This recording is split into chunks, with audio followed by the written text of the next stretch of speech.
Today is October 20th, 2009. My name is Sue Paul, and we are at the Warhawk Air Museum conducting a Veterans History Project in conjunction with the Library of Congress. Today I will be interviewing Mr. Fred Hill. Welcome to the Warhawk Air Museum, sir. It's an Glad to be honor here. to have I you am here. glad to be here. Thank you so much. Also present in the room is Don Carson, who will be doing the filming, and Carly Campo, who is training to become a part of our project. Welcome. Could you give us your full name, please, sir? I am Frederick H., and that stands for Huffman, which is my mother's maiden name. I'm Frederick Huffman Hill. And would you give us your current address? 400 Sunset Drive in La Grande, Oregon. And could you tell us the date that you were born and where you were born? Oh my, I don't remember, but my mother said it was July 11th, 1920, and it was in the city of Elgin. And could you tell us, sir, the division of the military you served in and which war or wars you served in? I started out in an infantry National Guard unit, and at Fort Lewis was successfully transferred to an Air Force reconnaissance unit. And which war did you serve in? This would be in World War II from 1940 to 1945. Okay, thank you very much, sir.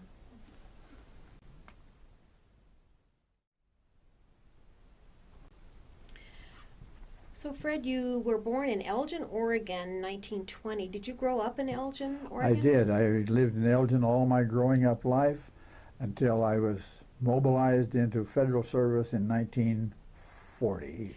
Did you have brothers and sisters? I have a brother and a sister. The sister has passed away. And were you, where were you in the mix? Oh, I'm the top dog. Oh, you were the top dog. My brother is 7 years younger and my sister 13 years younger. Well, my sister started grade school the year I started college. Can you believe? Wow, big difference in ages, yeah. What was Elgin like? Was it a small farming town or a big city? My father ran a hardware store in this city of about 900 people. There were 899 when I left. And did your mother work also? No. She managed very well. And this was during the Depression. You asked about the economy. It was farming, lumbering, logging, and basically agriculture like that. You must have some pretty strong memories of the Depression because you were, 10 years old, 11. Yes. Yeah. What was it like? We did not suffer. My dad had the hardware store. Most of his customers were farmers. Farmers got paid when they sold the crop at the end of August. So he carried an awful lot of people on the credit account. And they would say, well, Lynn, will you take a quarter of venison and take $20 off my bill? We ate well, but the wholesalers will not take a quarter of venison. And so my dad sold the store in 1943 when it became impossible to get material to sell. He kept on making payments to the 3 wholesale supply companies, and this was 1943. And in 1967, he made his last payment to one of those companies. So growing up in Elgin, you went through grade school and high school. What were your interests when you were a kid? My interests were not sports. I was in high school, there were 2 plays a year. 4 years, 8 plays. I was in 7 of the possible 8. I was student body president. I was yell leader. I was anything but sports. My hobbies were woodworking and photography. And photography. Tell us about your photography experiences started with your mother, I understand. My grandfather took photographs with the glass plates, and he taught my mother how to do darkroom processing. She ran around in La Grande with a group of about 10 And photography was the nucleus of their activities. And I have inherited her negatives. And here are pictures of this gang up on the roof of a house. On a Sunday, out on a road grader, climbed all over it. Mm.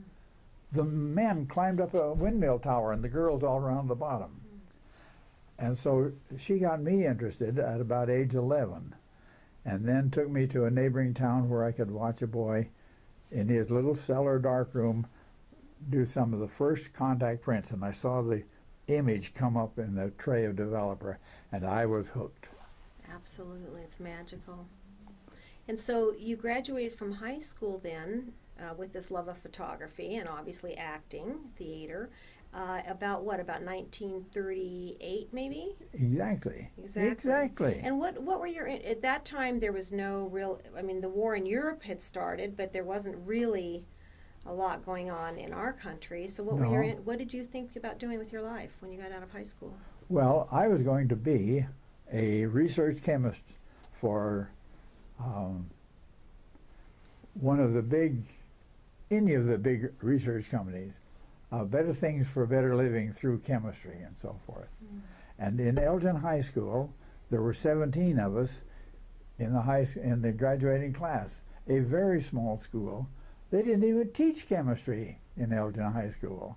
And here I was expecting that. There was no counselor service. And so I went to college. Where did you go to college? At Eastern Oregon. No, wait, it was called the Normal School. It was a teacher college, but they had a junior college curriculum. And so I signed up for chemistry, physics, math, and English. And I was no more prepared for that than you could fly. And so I dropped math, and I held on to chemistry and physics. And there were lab days, and I kept busy enough, and I managed to get through them. Mm-hmm. Then the second year, I took second year chemistry, whatever. But that was my goal at that time. But in order to maintain attendance, it was $25 a quarter. But that's a lot of money. And so I got a job with President Roosevelt's National Youth Administration, the NYA. Mm-hmm. And in addition, I needed a little more, and I joined the National Guard because they met every Monday night for $1. What was the National Youth Association for? Why did Roosevelt establish that? Well, I mean, there was the 3 C's, the Civilian Conservation Corps, just to get some money into circulation. Mm. And so the WPA and the PWA and a half a dozen other initial groups, and the NYA, National Youth Administration, was just one of them. Did you hear any rumblings about a war coming our way? No, not at that time. 1939. You see, the British mobilized in September of '39, and so this is '38 mm-hmm. yet. So, mm-hmm. so no, there wasn't much, and we wouldn't get into it. Yeah. You actually joined the military in 1940. Why did you do that in 1940? Well, I had been successful in getting through 38 and 39, but the class of the year of 1940, I was out of money, and so I needed to join the Guard as a source of income. Mm-hmm. And my dad had been in World War I, and anything military was highly respected in our family, always. And so I was encouraged that, by all means. And so. And you joined the Army Air Corps for what reason? Why did you pick that? The infantry, when we were mobilized into national service, federal service, had this questionnaire, what are your civilian skills? And I put nothing but photography. And so the commanding officer of our company said, well, we don't have anything like that. There isn't anything like that in the infantry. But when we get to Fort Lewis, we'll get you transferred to the Signal Corps or to the Air Corps. 14 months went by, and I had had no contacts and no way of finding out too much. And at church one Sunday afternoon in Tacoma, there was a picnic by one of the families, and I met an Air Force sergeant. Basically, my first contact in 14 months with anything like that, and talked to him, told him what my ambitions were, and he says, well, there's a brand new Oregon Air National Guard unit that has just moved into Gray Field. Gray Field is in the middle of Fort Lewis. Gray Field was a small artillery spotting plane field, Piper Cub-sized airplanes. Anyway, he was able to give me the name of the commanding officer. Now remember, this is 65 some odd years ago. I don't remember how, but I managed to get a Jeep ride over to Gray Field. And I contacted the first sergeant and got his authorization to have an audience with the new commanding officer. And by this time I've had 14 months of military experience. In your basic and I training? walked in and I presented myself to this guy in proper military protocol. I think I impressed the old boy. He himself had been, I think, the secretary of the Jansen Knitting Mills. He was a pilot, and he had made some contact with the government to organize an observation squadron, and they gave him approval. And so after some visiting, I got his promise that should my request for transfer reach his desk, he'd accept me. Now there's two ways to think of that. Either he was so sure that it wouldn't happen that he felt safe, or maybe he did want to strengthen his photo section. And then when I found out that the only master sergeant in that whole squadron was the guy in charge of photo, I was encouraged. So I went back and I got into the orderly room and started the request for transfer. And it's a blank form and it's filled out. And the guy is sitting at the typewriter and he comes to the section that says, reason for the request. And so he had filled out several before, and so he volunteered that we should put better chance for advancement. And I said, whoa, if you put that, it's dead. Put that my skills can be of more value to the government. And in that company was a Lieutenant George Marks, who kind of took a liking to me. I don't know what I had done to impress him, but he took that request for transfer to the next higher echelon, and instead of putting it into that corporal's in basket and waiting for a normal process, he waited until he got it signed and then hand carried it to the next. He carried it clear to the top of core area, which was as high as he could go before it started down towards the Air Force section. Now, so photography was still a virtual unknown at that time. Then we had artists, right, that would draw the pictures, paint the pictures. But photography itself was still, so you didn't have a lot of people that were out there in competition with you to take over these positions then. No, there were a number of us. It wasn't that bad. But anyway, I got transferred the last week in November 1941. 2 weeks before Pearl Harbor. Had that transfer followed normal speed, it would never have made it. And after the Pearl Harbor War Declaration, all transfers were canceled. I would have stayed in the infantry, and I would have been a casualty and over in New Guinea. So I praise the Lord for that. Where were you December 7th, 1941? In 1941, when the attack happened? Well, we were still at Fort Lewis, and I was there for another 13 months or so, and then they broke up this 123rd Squadron, and a large portion of them were sent to strengthen an already existing unit in the China-Burma-India theater, But then there were a few of us that were sent to Salinas, California to strengthen the 71st group. And the first group went out were some photographers. And a friend, Bob Casey from the squadron, was sent out. And then the next request was for clerk typists. And so I had admitted, when I got into the squadron, into the section, that I could type. And there were 2 forms a month that had to be filled out. One was on supplies used and one was on training of some sort like that. And so they didn't want to dilute the orderly room, so they looked around to the sections. Ah, photo, Hill. So I was transferred as a clerk typist to Salinas, California. And there I was given the courtesy of an interview. And there was a major who had a beautiful, big, black, flowing mustache. And he was kind of leaning back like that, and he'd come in. Be at ease, Sergeant. No, I wasn't Sergeant then, but be at ease, you know.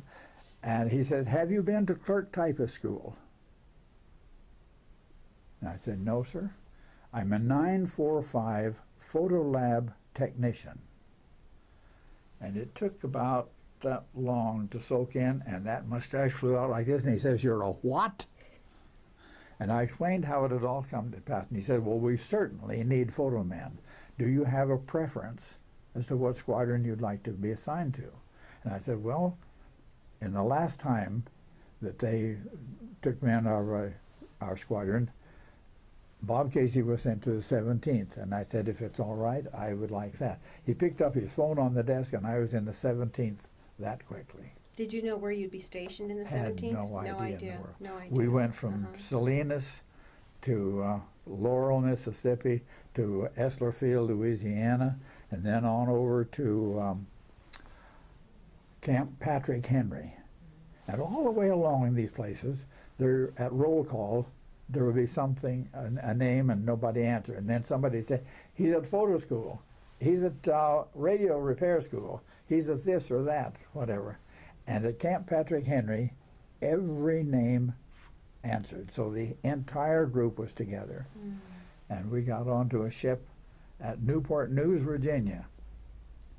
About the time that Rommel was kicking up a storm over on Sahara, and we were sure that that's where we were going. Let me ask you something. Were you trained also in weapons and to actually be a part of the or were you strictly trained as a photographer, and how were you trained to do combat photography? How we were issued a carbine. A carbine is a small, but this is 30 caliber.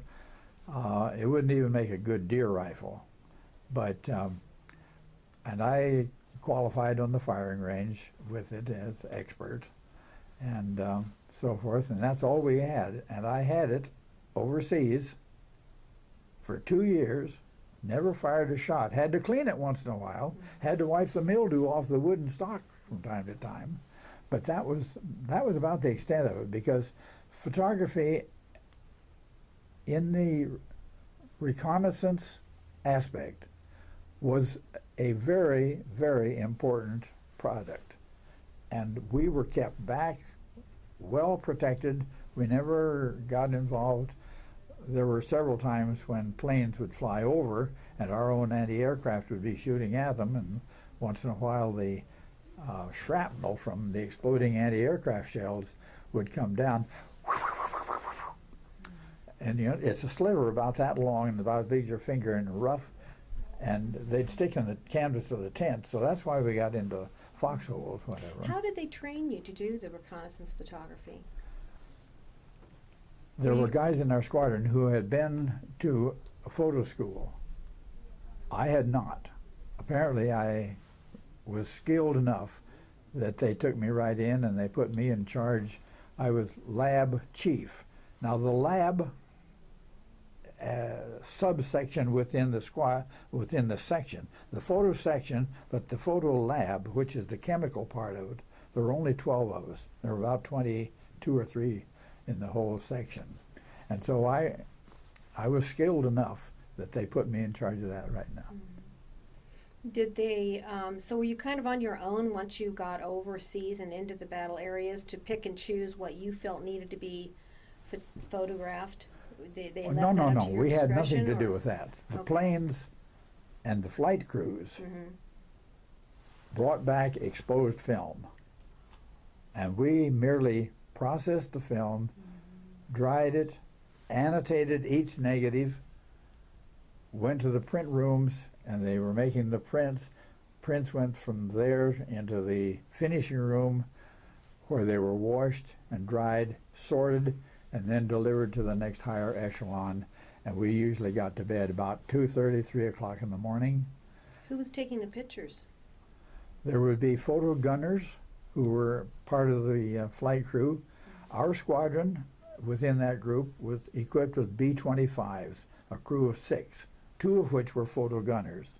The other 2 squadrons within that group were equipped with P-51s, which are also known as F-6s or something like that, but they were still armed. They still had the ability for combat. And they had the photos, the cameras attached, yeah. Mhm. Today, those are very, very rare airplanes, that Are they particular really? P-51, yeah, with the photo mounts.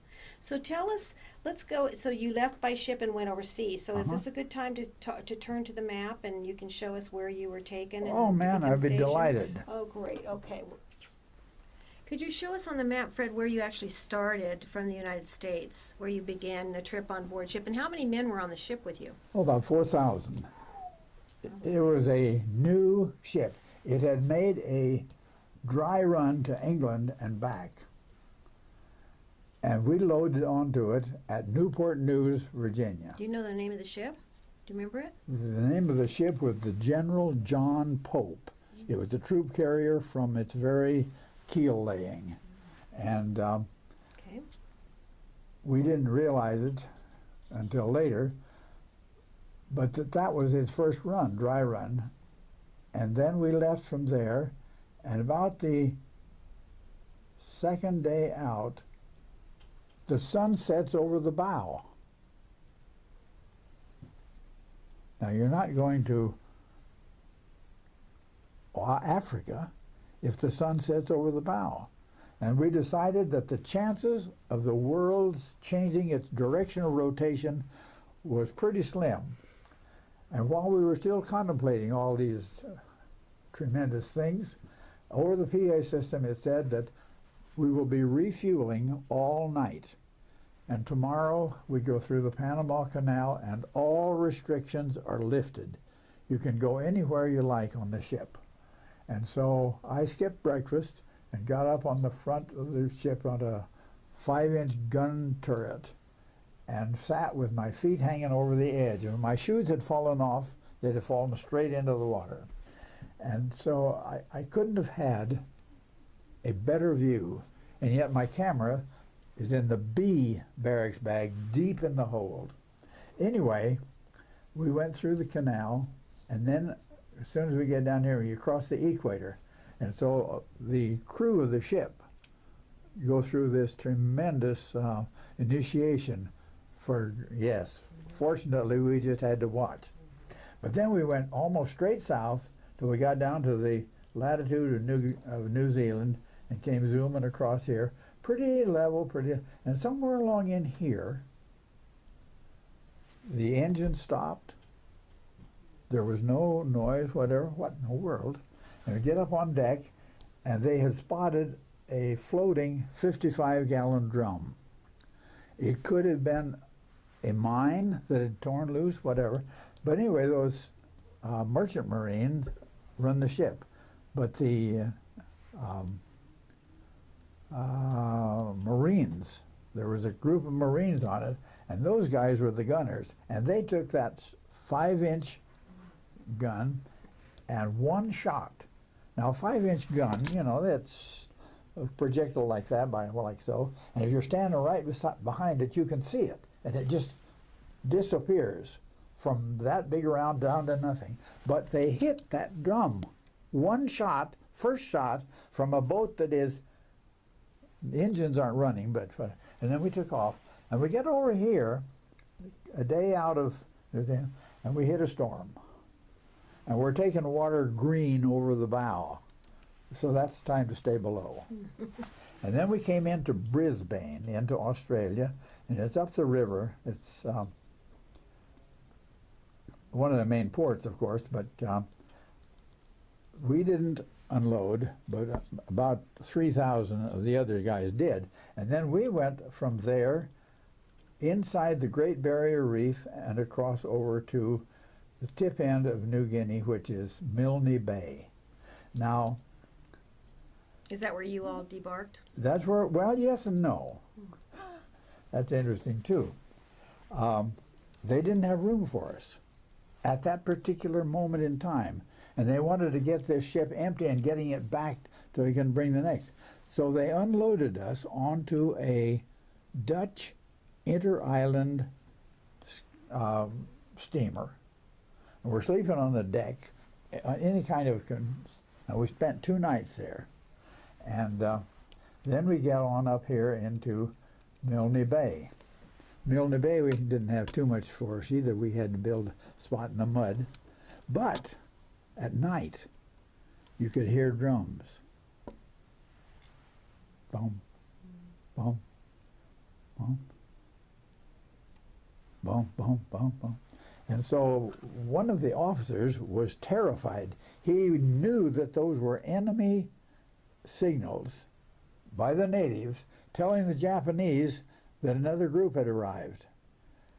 He came unglued. And then we in a tent began to count these drum beats. And we figured that E is the most common letter, so the one that was repeated most times must be an E. Didn't occur to us that they might not be speaking English.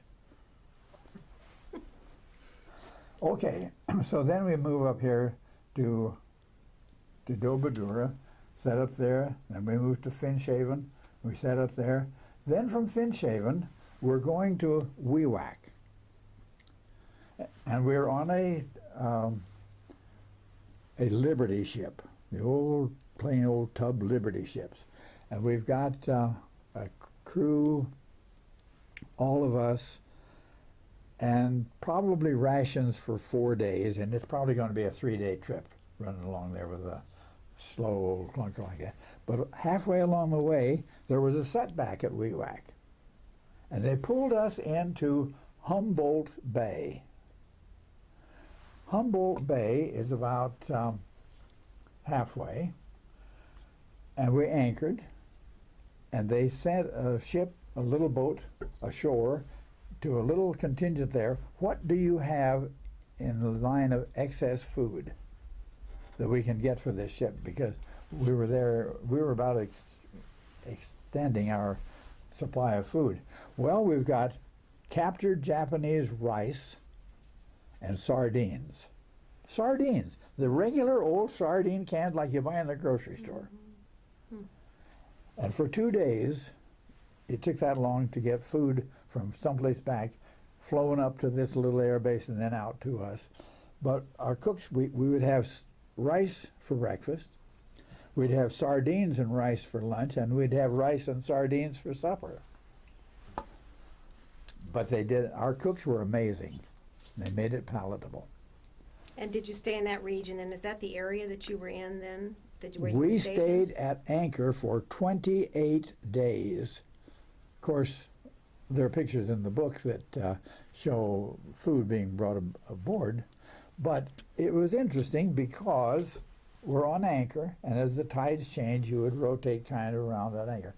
And about 4 o'clock every afternoon, you'd be over a place where you could look down in about 20 feet of water and see this pile of sardine cans from the night before. Now, at what point then did you have a lab set up where you could actually start developing the pictures that they brought into you?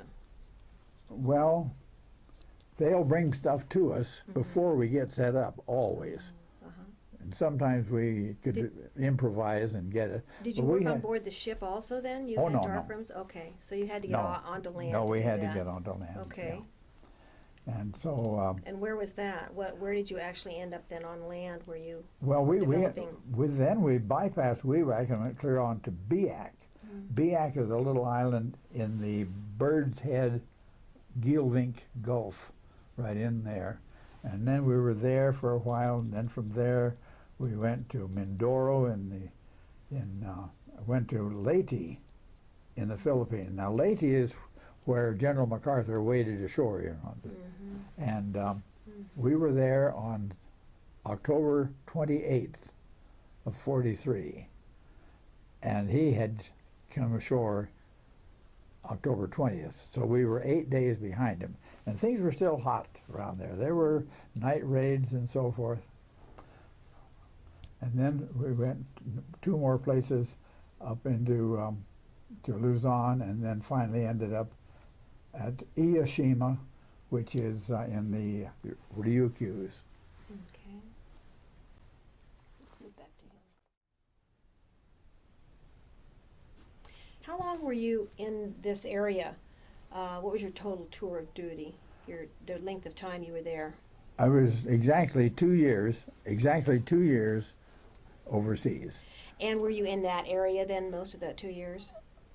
In the area Three places in New Guinea, 3 places in the Philippines, and then ended up in the Ryukyus at Iyashima at the time the bomb was dropped, and fortunately the war ended and saved millions of lives. Tell me about that area you were right in the middle of the whole battle, the whole area, weren't you? What was that like? Well, I have a picture that shows the jungle. Why don't we look at some of those pictures Okay, right now? Let's the one do that I think is sticking out underneath. Photo reconnaissance kind of gives the uninitiated the idea that it might be like photography as a hobby. Photography and photo reconnaissance is anything but. I have here an example of a photo reconnaissance photograph. This is taken behind Japanese lines. We probably got shot at several times on the way. Here's a road. Alongside this road is a tank being camouflaged. Here is an artillery piece being camouflaged. Here's another tank, and it's a couple of service vehicles, and another thing over here.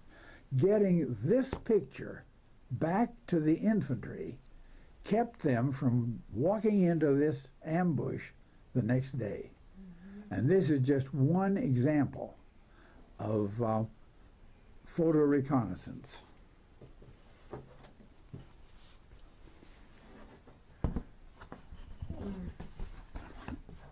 In New Guinea, it was discovered that a supply bunch of barges was heading for Biak. And so the entire 5th Air Force group had all of their bombers out.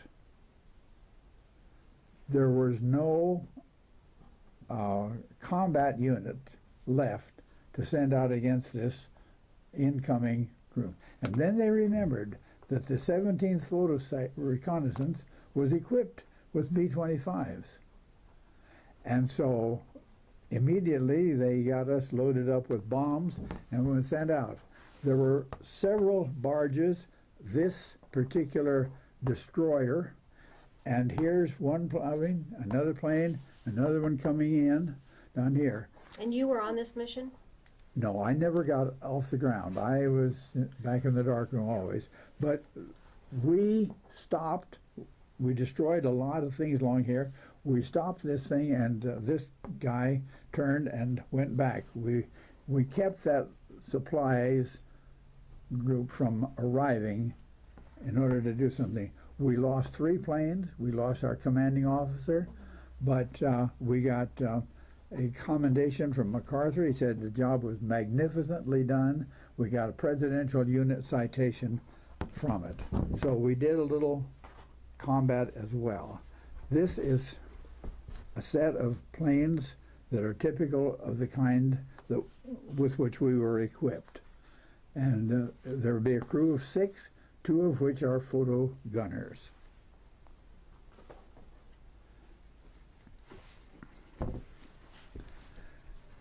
In the field, You're always working out problems. Flying high to bomb, we were sitting ducks, as it were. The Japanese were very good with their anti-aircraft guns. And so we developed an idea of flying in very low, dropping bombs, but with parachutes on them, so that the bombs would be slowed down enough that the plane could get away from the bomb burst. Now see, back here is a set where they have dropped some of these. These are native homes, and these are in the Philippines, but intelligence has revealed that the Japanese are storing supplies or something. There's some reason that they need to get those destroyed. And so this is one of the little individual nuances that we came up with to meet a problem. Were we in the jungle? Yeah, we had jungle. What was that like? Well, you don't go through it very easily. This is very, very dense and so forth. And in some of these places, you remember Tarzan of the Apes, and he would swing on these vines? Well, there's such things as that. And there are vines that are strong enough, and they're hanging from way up here, and they are strong enough you can swing on them. But that's just going along. Now, we found that bombing was not effective. So we got rid of the greenhouse and the bombardier, and we installed 8 50 caliber Browning machine guns in the nose section. On each side were 2 packet guns, gives you 12.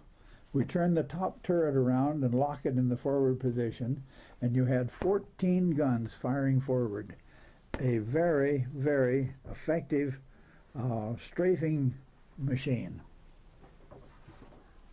Sometimes our areas that we lived in were very, very enjoyable. However, once in a while, they put us in the summertime. Weather. Is that monsoon weather? Well, we were set up in a cornfield, and it was dry. But before we left, the rains came. Now here's a water tank on a trailer, and it's being pulled by this, and they were heading for the mess hall. When they got down here, you can see perhaps that the mud is clear up to the radiator here. Back here is a tractor that's trying to pull the whole unit back. Interesting.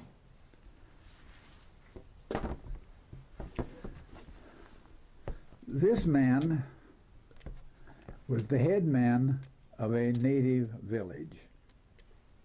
Now I bring this up at this time because the book that I have authored, called Darkroom Soldier, I have sold to many of the men of my squadron, and I got a letter back from one of them, and he says, "You know, Fred, I was at all those places that you list, but I didn't see any stuff like that." And that made me begin to realize the uniqueness of my situation. Of about 200 men, 120 or so were support troops, the mechanics, the cooks, the armament, the ordnance, all these people. And they went to work after breakfast, hop on a truck and go out to the line, work on engines, come back for supper. He didn't have a chance to go down to a native village. In the photo section of about 25 men, there were 12 who were in the photo lab. And the photo lab was the chemical part of it, and we did the developing. The men of the photo lab went to work when the planes came back from their missions, usually around 4 o'clock.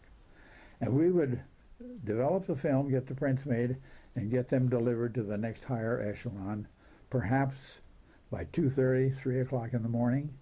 There have been times with a heavy mission where we've gone all night, eat breakfast, and then go to bed.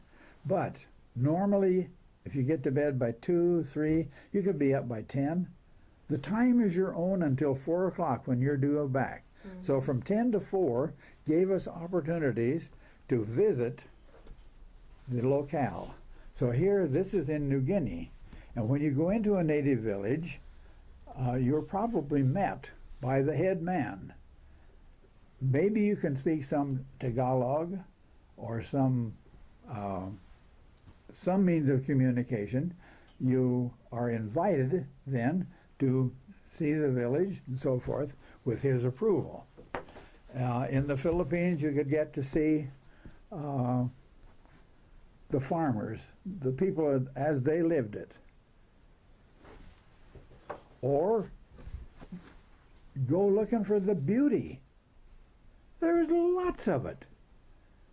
Now, we were not ever told the name of this river, the name of these mountains. It was not essential for us to know that.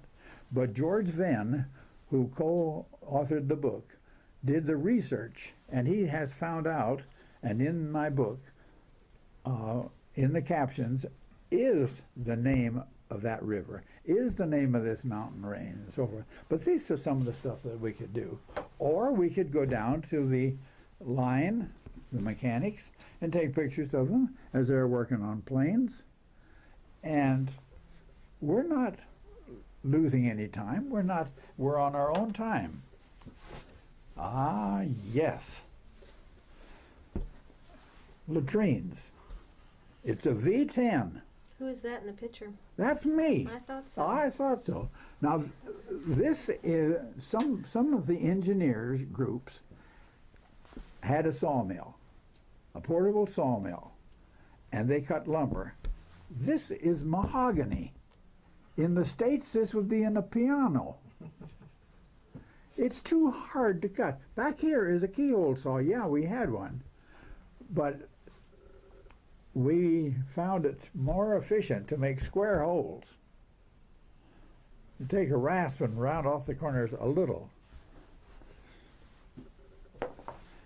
And we were on BIAC. BIAC is almost solid coral. That's almost as good as solid cement. It took 5 men, 2 days, and 288 sticks of dynamite to dig 2 latrine pits.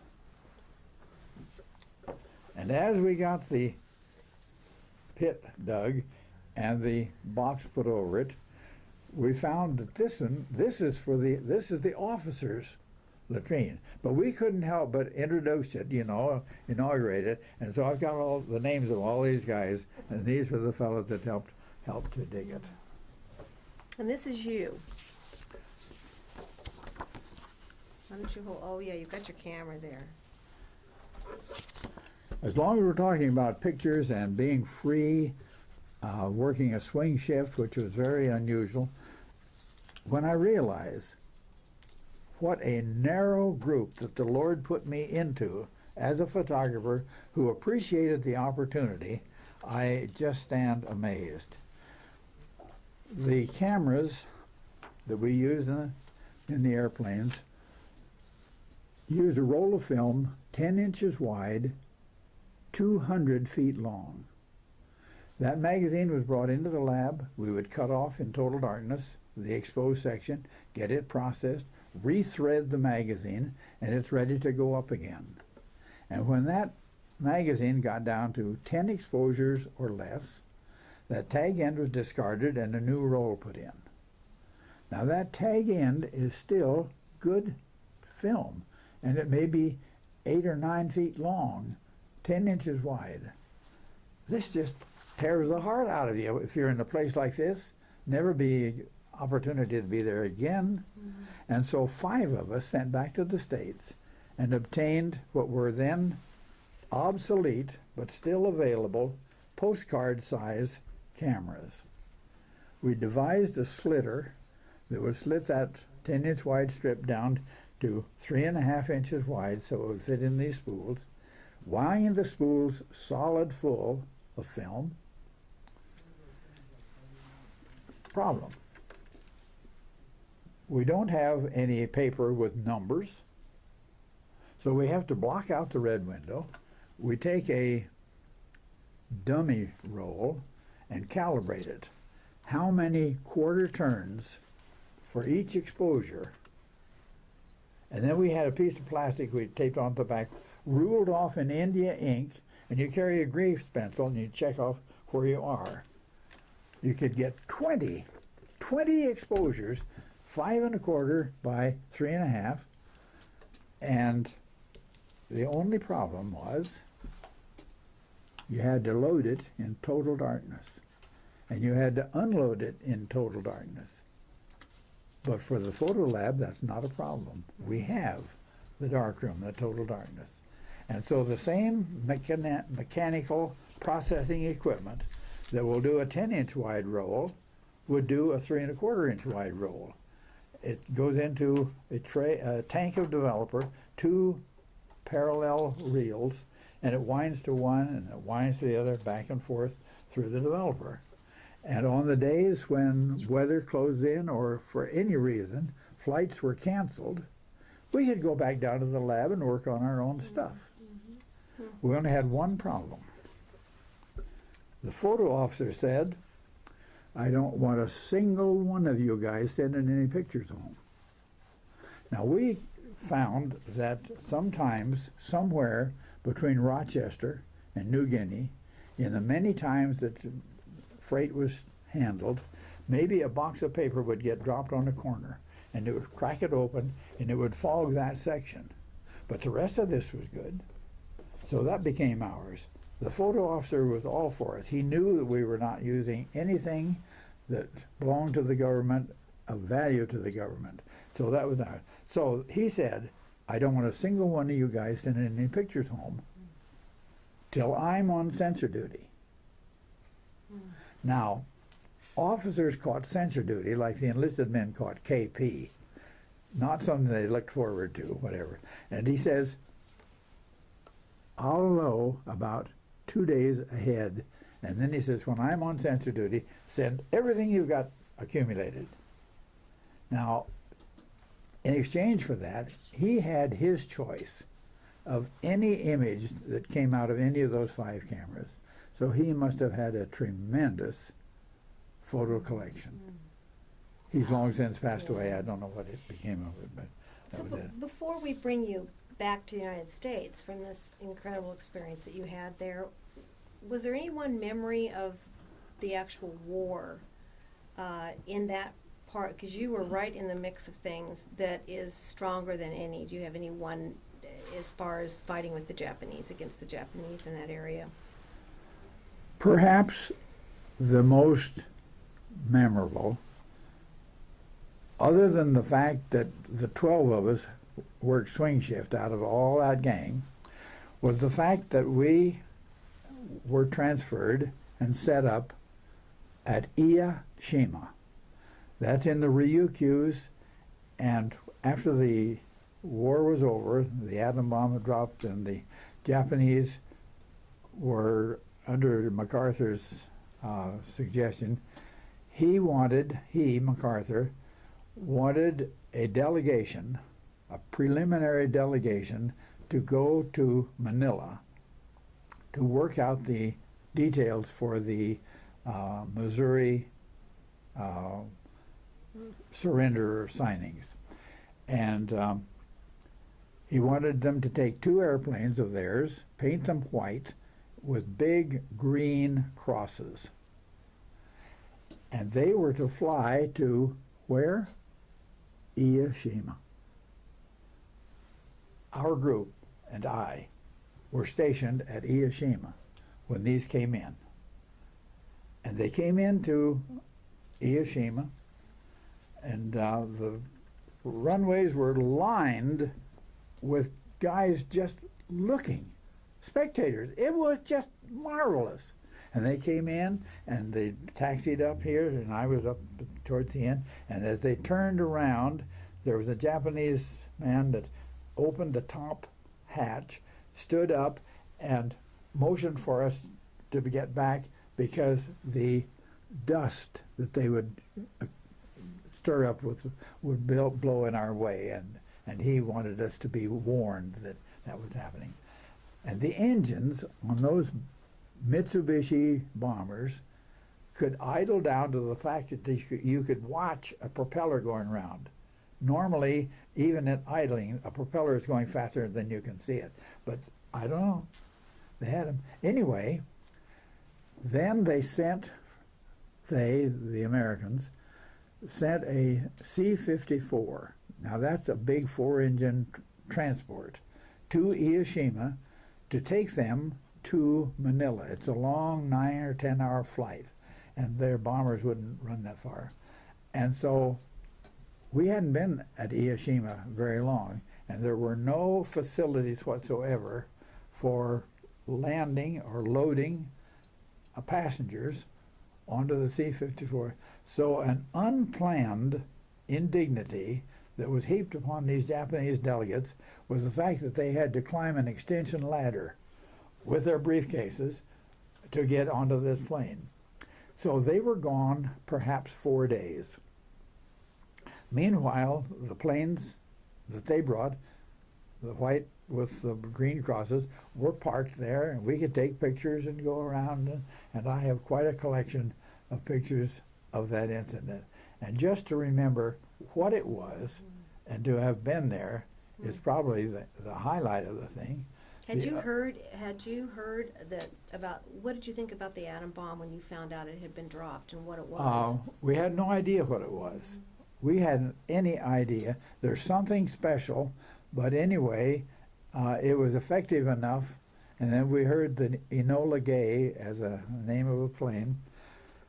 It was effective enough that it convinced them that surrender was the best thing. Another highlight that I had was what we might call a wildcat pass. We were on Mindoro. Mindoro is about the middle of the Philippine chain of islands. And a wildcat pass meant that the officer, our commanding officer, knew where we were. But if we got in trouble, he's never heard of us. And so Dick Baxter and I hitched a ride from Mindoro to Clark Field, and then from Clark Field by truck, just thumbing your way, got down to Manila. We had a contact, the name of a war correspondent for United Press or whatever, and he got us in touch with Roberto Villanova. Roberto Villanova had just regained or restarted as an editor of the newly revised Manila Post. His father was the, I guess, the equivalent of the chief lawyer, the attorney general for Manila or whatever. Had a splendid home. Had two sisters that were very musical. There were 2 pianos in the house. But they accepted Dick Baxter and me as long-lost relatives almost. We have never been treated more hospitably. But they didn't have any place for us to sleep. But they gave us a good meal, and then one day one of the men went with us on a walking tour to show us around through Manila. But they sent us over to Santo Tomas. Santo Tomas was the university grounds on which the civilians of the Japanese prisoners had been accumulated.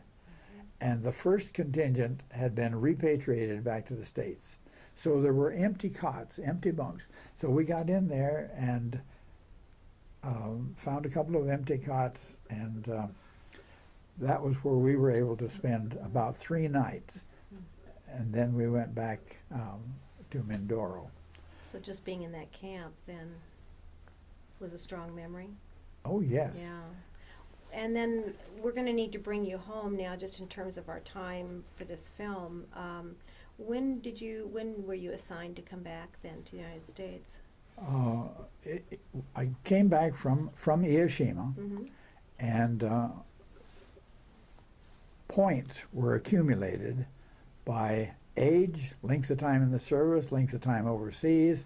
I'm not sure that rank had anything to do with it, but I came home with 95 points. That was the third group. The second group came back with 100 points, and I don't know what the first gang that left. And where did you come back to? Where did they bring you home to? We flew back to Manila, went through a very laughable physical exam, and then from there to Seattle. Okay. And my wife lived in Tacoma, and we got into Seattle, and almost a gymnasium had been filled with telephone booths, and an operator, you put in your request for wherever you wanted to call, and then you go sit down and they would call you. But Tacoma was a local call. I went over to this quarter in or a nickel in, whatever it was, and phoned my good wife from Seattle. I want to talk a little bit about the book that you wrote. I'm going to show it here. And Fred, several times during this interview you've mentioned the book that you wrote. And this is the book that you wrote, The Darkroom Soldier. Would you tell us what inspired you to write this book? The book consists of letters that were written between 1943 and 45. So it was already written. Your letters? My letters to my wife, and she had kept every one of them, over 300, and kept them by geographic location. And George Venn, who co-authored this thing, was interviewing or was bringing a student who wanted to interview me about a photographer named Minor White. Let me just point out that this is your wife. Yes. And just to also point out that this is your mother, who was basically the inspiration for you to become a photographer. Is that correct? Oh, indeed that is. Okay. And your wife's name? Was Martha. Martha. Martha. And Martha was Norwegian. Norwegian. Oh, yes. Where were you when you wrote this book? Where were you at that point then, living and working, when you decided to put this book together? Oh, that was about 5 years ago. This being 40, that'd be what, 04? And so you kept these letters all those years? All those years. Back to this George Venn Minor White thing, he brought over a student who was doing research. I had never met him. He had no idea who I was. Brought him to where? Where my were home you? Okay. in La Grande. And I was looking through a box for some letters from Minor White to help this girl on her research. And he said, "What are all those other letters?" And I told him what they were. And then further on in the conversation, he found out that I had many pictures from the war and so forth. And then wheels began to spin in his head, I think, because he himself has authored several books. He saw the possibility of an outstanding book. And so he asked if he could read the letters. Well, yes, they've all passed military censorship. They're a little juicy at times because this is a soldier to his new bride an ocean apart. And you have no other way of expressing your love except to write it. And so anyway, he read all 314 of those letters, selected 112, gave me back the 112, and then I had the project of finding negatives to make prints that are either referred to or enhanced by information in the letters. And then we began to get that put together, and he realized more and more that it was a book that had to be written. So the text, except for the introduction and the preliminary thing that's written by Mr. Venn, all of them are just the letters. The headings and the tail ends have not been changed. There have been 2 or 3 occasions where a paragraph maybe has been eliminated to get it to fit the page. But as I say, it's a love letter. It's a guy who is madly in love with this woman back in Tacoma. And there are examples. You're looking at one there. That is my handwriting, my actual handwriting, and then this is the typed copy of it. So you can see the legibility of it. He was amazed at how easily he could read my script. It says, "Sweetheart, this is Friday, fish day. Sits are cut out. October 15th, question mark. Sweetheart, today it has been a day of staying close to the bunk. Quite a squall has been blowing, getting to its worst about 10 this morning. I didn't go to breakfast, but the boys who did said it was a riot. We eat from small plastic trays on a narrow table. Coffee is in pots on the table. One time this morning, a coffee pot slid the full length of the table and cleared it completely of trays. One chap went back and got 3 new trays before he finally got his breakfast. Another chap relates having reached for a pork sausage and sunk his fork in the table, the tray having skidded meanwhile.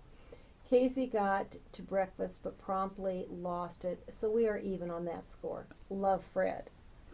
Oh, this is, and is this a picture of you sitting and reading a letter or writing a No, letter? that's just an example of something Okay, to do yeah. on the ship. So this is incredible. When you came home,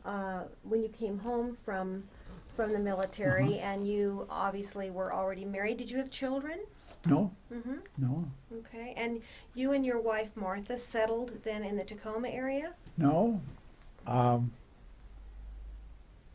We didn't know where we wanted to be. We didn't know where we go in La Grande, but I knew I wanted to go to photo school. And I had applied to the Art Center in Los Angeles and to the California School of Fine Arts and to about 4 schools. And they were all open on the GI Bill, remember, which supplied funds for returning soldiers to go to college. It basically educated America. Yes, yes. And so Minor White, who had been a friend, and I had met him even in Mindoro, he had gotten into the 35th Infantry, much to his annoyance, whatever. But anyway,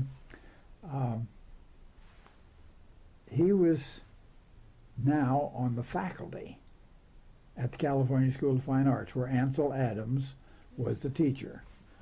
And so I got a telegram. It said, "Have opening, can you make it, wire answer?" And we made it. We were living in Tacoma at that time, and I was working on Fort Lewis, and as a civilian. We made it down to San Francisco and got enrolled in the school about 2 weeks after it started. Something had happened and there were some cancellations. And so I had the privilege then of spending a year with Ansel Adams' tutelage, a couple of other good instructors and so forth. And then a number of us, I guess about 75% of the photo class, were veterans. We found out that Ansel had only agreed to set up the school and teach the first year, and that Minor White would be teaching from then on. Well, Minor White would teach you to play with it if you had some other source of income, like he did, teaching. Adams would teach you to make a living at it. And so then several of us got out and got into the industry. And then I got a chance to work for a grocery store. Not in the store itself, but at the office, running a printing press. And that had been something that I had always enjoyed. And in Elgin, when I was growing up, the Elgin Recorder was a little job shop as well, and they printed letterheads and stuff like that. And I go down because I was friends with the people that ran it. So this is something of interest. And so I stayed with that company from a little duplicator to where we got up to 3 big presses and a crew of about 7. And I stayed with that company for 38 and a half years, one company. And then I retired in '86. We looked around. We don't want to go to Tacoma. That's what we're trying to get away from. We don't want to go to Idaho unless you get way up in the north. We don't want to go to Nevada. Let's try Oregon. And so we came back and looked around Bend. But the Californians had already gotten there. And the prices around Bend were outrageous. And so we just came back to La Grande. I had a list, single-spaced, about a full page of things that we would like to have in a house. And I took it into a realtor. How close does such a house even exist, even if it's not for sale? One of the things we wanted was a view of Mount Emily from the kitchen window. You know, little insignificant things like that. But we bought a house in La Grande in '88, and this was '86 that we started looking, '88, and we moved, and we got moved in just before Christmas of '88. So from '89 to '99 to 109, we've been there 20 years. Oh my goodness. And the whole lower level is devoted to photography. I've got my darkroom, I've got a slide projector and screen, and I've got dry mounting and negative file, etc. ad infinitum. And now and Martha passed away when? Martha began to be a little bit questionable, and we developed that she had Alzheimer's. And the doctor said that average is about 8 years. And he hit it almost right on the button. 8 years later, she passed away. It was beautiful. Did you have children? Do I have children? Yes, as a matter of fact, and I brought a picture that's relatively recent. Here I am, and here is my good wife. Over here is our first son, Ed, who is a retired naval officer and has just retired from General Dynamics, the submarine builders. Next is Wayne, who is a retired bird colonel in the Army Ranger battalions, and he is a writer and has lived in England long enough to have dual citizenship. Over here is my third son, whose name is Lynn. He was in the medics in the military and currently is a male nurse at the Veterans Facility at Camp White, which is near Medford, Oregon. This here is daughter Jean, who is a high school math teacher in Pleasanton, California. This is daughter Vivian, who is a high school English teacher in Union, Oregon. And here is the last, this is my son Stan, who is a dermatologist and has his practice in the Denver area in Golden, Colorado. That's the skin cancer center of the world, so he says. Now, I might like to say a little bit about the choosing of their names. When you have a last name that's a common noun starting with a soft consonant, you need to consider how will that name sound on the telephone, how the name that you give them. What about linkages? You have to be careful. You couldn't name a son Garth because Garthill would carry over. Even my name, Frederick Kill, has a carryover. Ed was named for family members, but we listened carefully and selected the letter N to end the names with. So we have Wayne, we have Lynn, we have Jean, we have Vivian, we have Stan, and you almost have to stop at the end of the word. Stan Hill. You can't run them together. And we considered that. And then we also considered cute names that are fun when the child is a baby, but they're plagued with a silly name for the rest of their lives. So we were careful about that. And And so, do you have grandchildren? yes, I've got 3, 1, 2, that's what, 5, 6. 6 grandchildren. 6 grandchildren. None of them are married. That's okay. Now my good wife, who is 5 years younger than I am, You've remarried. You Oh, remarried. yes. You Oh, I remarried tell 7 you. years ago, you said? yeah, we've been married, we'll be 7 years in December. But she is a great grandmother. Of course, I rub that in a little from time to time at every opportunity. So between the two of you, you have a pretty big family going on. Aye, that we Yeah. do. And when we got married, all of hers could be at the wedding. Only one of mine. And so I said, well, we will try to see each one of you individually in the next year. That was December. And so in '03, we did see all of them, because the one in England came to the United States for a while. And so we did get to see all of them.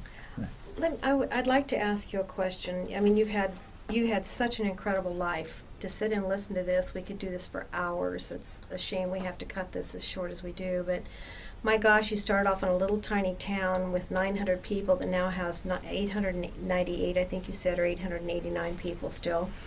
And from there, your life path took you on incredible journeys with the common thread always being photography, a gift that your mother gave you, really, the love of photography, and brought you to where you are right here today.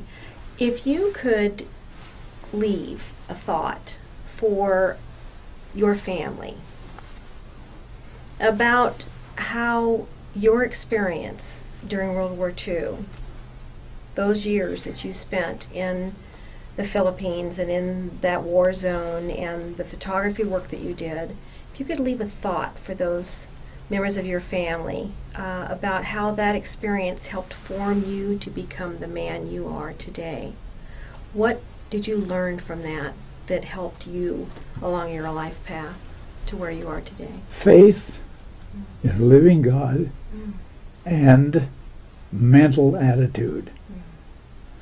I was with the other guys in the photo section, and this guy belly ached and bitched for weeks because he didn't have any scotch, because the strings that he wanted to pull were so sure that they could pull that would keep him in the States and assign him to a cine group that would be doing promotional stuff that would go in newsreels, so forth, to keep the enthusiasm up for the support of the war. And all the time, just never. And yet we're in a place that's gorgeous. You'll never get there again. And yeah, there's some bugs, and yeah, there's fungus, and there's mildew, and there's heat. My goodness sakes, sometimes there's heat. But it's, hey, this is now. I'll never have this opportunity again. Enjoy it. This is now. So to live in the now. Yeah, that's a wonderful, wonderful message, a great gift. We just can't thank you enough for this honor today to have you come to the Warhawk Air Museum and give us this privilege of preserving your history. We want to thank you so much for being an American veteran. We want to thank you for the years of your life that you gave for our country, because this is the greatest country in the world, and it is so because of men like you that were willing to give part of their youth to preserve what we have. So we want to thank you, we honor you, and we hope that you will come from Oregon to Nampa, Idaho, and visit us as often as you can. Thank you. Thank you very much. Thank you.